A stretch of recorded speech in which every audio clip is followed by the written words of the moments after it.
Bismillahirrahmanirrahim. Assalamualaikum warahmatullahi wabarakatuh. Untuk pertemuan hari ini pada mata pelajaran Teknologi Informasi dan Komunikasi untuk kelas 7 ya.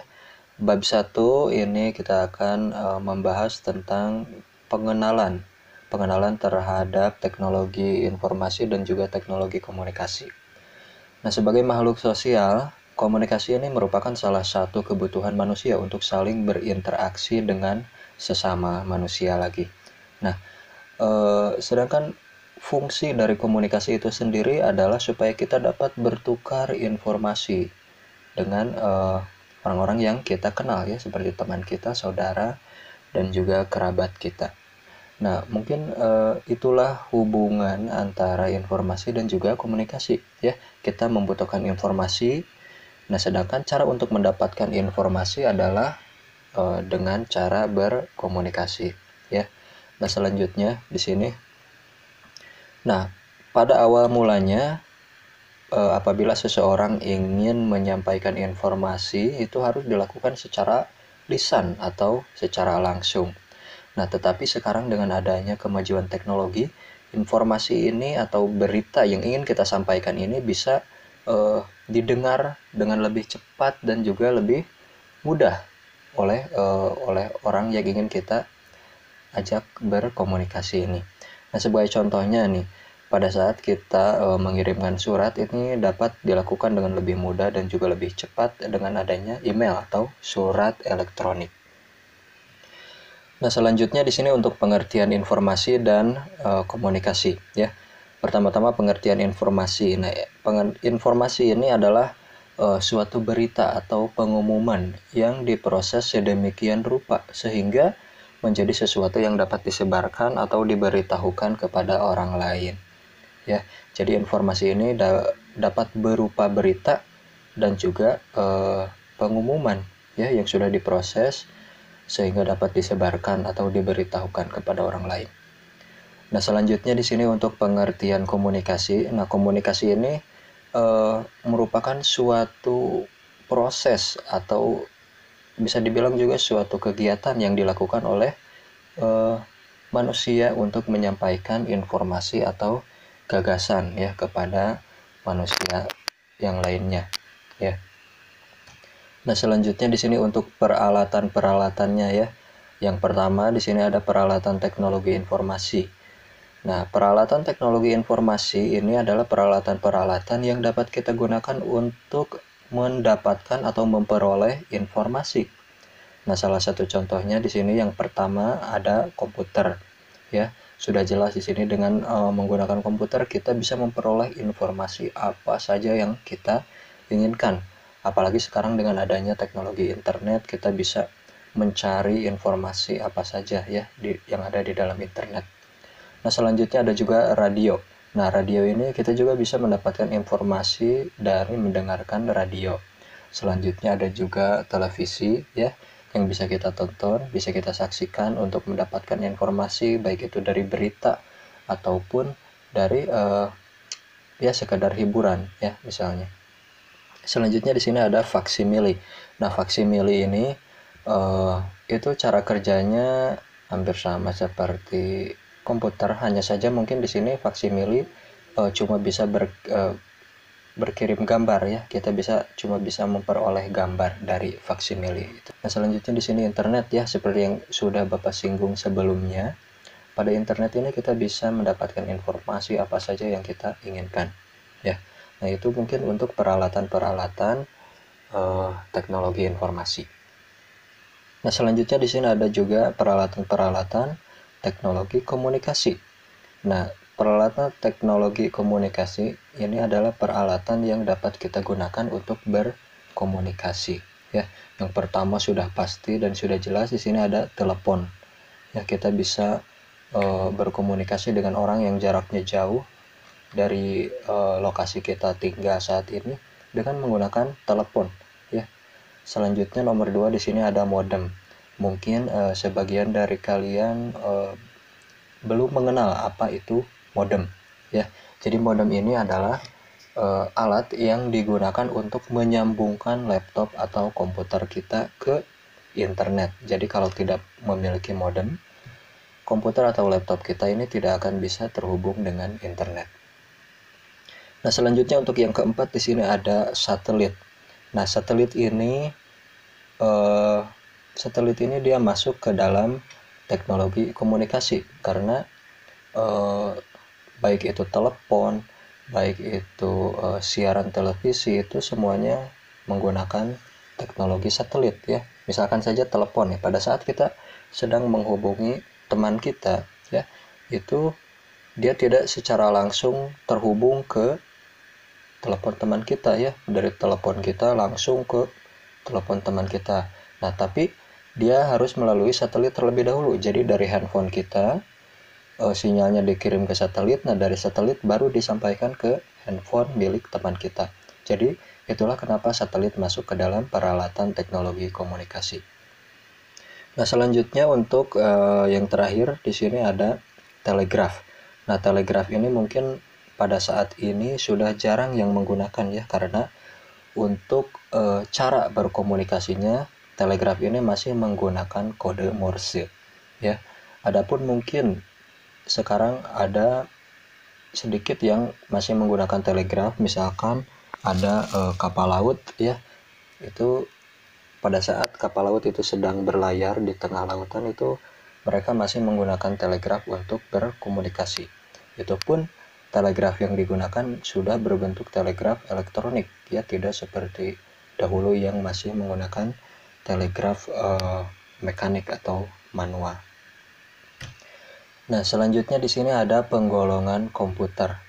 Nah, penggolongan komputer ini ada dua jenis ya. Yang pertama penggolongan komputer berdasarkan kemampuan dan juga bentuk fisiknya ya.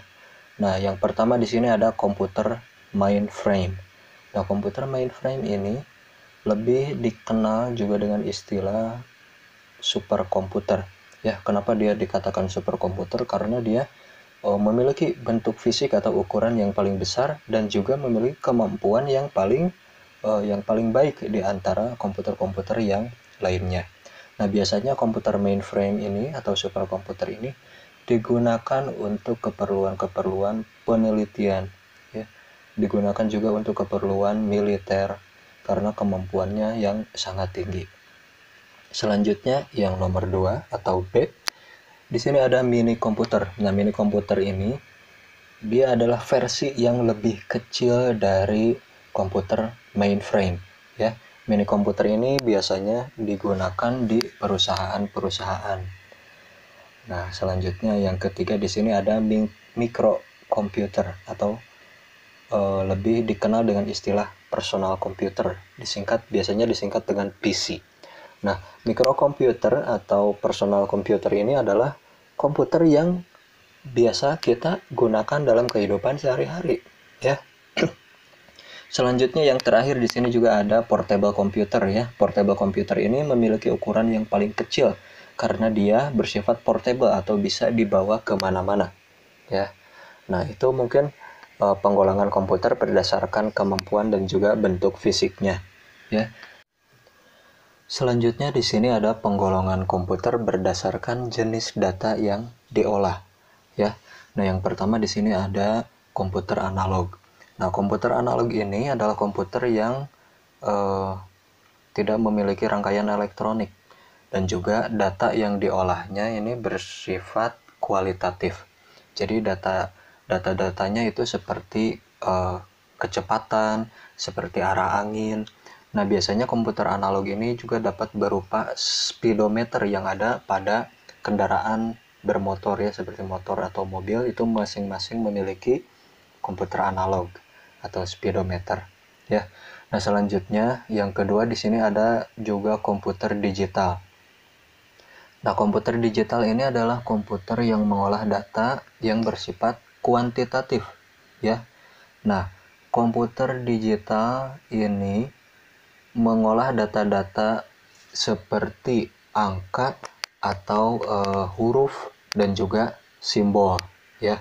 Nah, jadi itu perbedaan antara komputer analog dan komputer digital. Kalau komputer analog mengolah data yang bersifat kualitatif, sedangkan komputer digital itu mengolah data yang bersifat kuantitatif ya. Nah, selanjutnya yang terakhir di sini ada juga komputer hybrid ya. Nah, komputer hybrid ini adalah gabungan dari komputer analog dan juga komputer digital.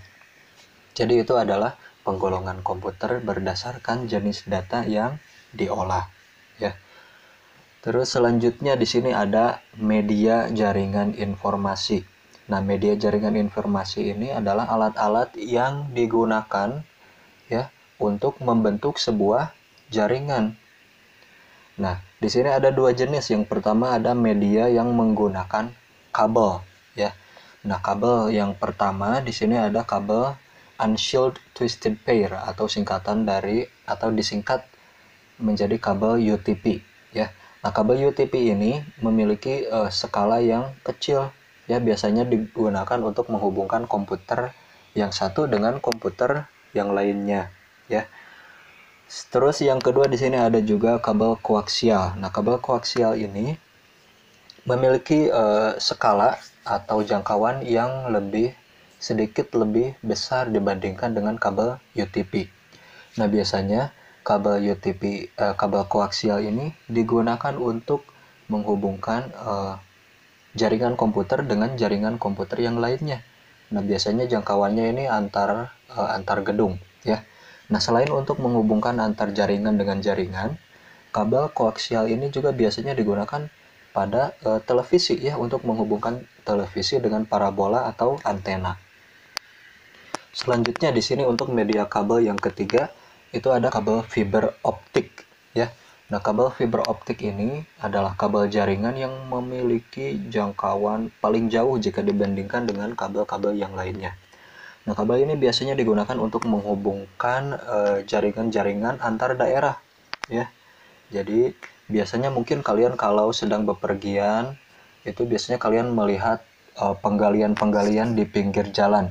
Nah, penggalian-penggalian di pinggir jalan ini biasanya itu adalah untuk memasang kabel fiber optik ya. Jadi kabel fiber optik itu biasanya dipasang di bawah tanah untuk menghindari kerusakan atau error ya. Nah, biasanya untuk kabel UTP itu adalah kabel jaringan yang paling rentan mengalami gangguan atau error ya, karena dia untuk dari segi perlindungannya juga paling minim jika dibandingkan dengan kabel yang lain. Nah, kabel fiber optik ini dia disimpan di bawah tanah untuk menghindari gangguan-gangguan karena jangkauannya juga yang jauh dan luas ya. Maka dari itu harus dilindungi sedemikian rupa supaya tidak terjadi gangguan ya. Nah, itu untuk media jaringan informasi yang menggunakan kabel. Nah, selanjutnya yang kedua di sini ada media jaringan informasi yang tidak menggunakan kabel atau istilah bahasa Inggrisnya ada wireless ya. Nah, untuk media tanpa kabel ini yang pertama ada gelombang mikro atau microwave ya.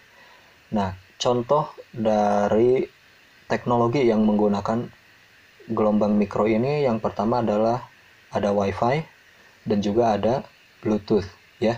Nah, WiFi dan Bluetooth ini adalah contoh-contoh alat komunikasi yang menggunakan gelombang mikro dengan apabila digunakan dengan frekuensi yang cukup tinggi ya. Gelombang mikro ini dapat digunakan untuk mengirim data dalam jumlah yang besar dan juga dengan kecepatan yang cukup cepat. Nah, selanjutnya yang kedua, media jaringan yang tidak menggunakan kabel atau wireless, ini ada gelombang radio. Ya. Nah, gelombang radio ini memiliki jangkauan yang lebih luas daripada gelombang mikro, ya. Kalau gelombang mikro itu biasanya jaraknya cuma 10-20 meter saja. Nah, sedangkan untuk gelombang radio ini jangkauannya lebih luas, bahkan bisa mencakup suatu daerah, ya. Biasanya digunakan untuk jaringan telepon genggam atau handphone. Nah, selanjutnya di sini ada inframerah. Nah, inframerah ini jika dibandingkan dengan media jaringan tanpa kabel atau wireless yang lain, inframerah ini adalah media tanpa kabel yang jangkauannya paling pendek ya, paling sedikit. Karena inframerah ini biasanya digunakan untuk remote pada televisi ya. Kalau kalian lihat di bagian depan dari remote televisi itu ada lampu yang berwarna merah. Nah, itu adalah blasternya ya. Nah, itu adalah inframerah yang ada di remote televisi. Selanjutnya, yang terakhir, di sini ada satelit. Nah, satelit ini memiliki jangkauan jaringan yang paling luas ya. Dia digunakan untuk jarak jauh. Nah, biasanya satelit ini juga digunakan untuk membroadcast atau menyiarkan televisi ya. Nah, itu adalah media-media jaringan informasi baik yang menggunakan kabel dan juga yang tidak menggunakan kabel. Nah, mungkin sampai di sini dulu materi untuk hari ini ya. Terima kasih atas perhatiannya. Assalamualaikum warahmatullahi wabarakatuh.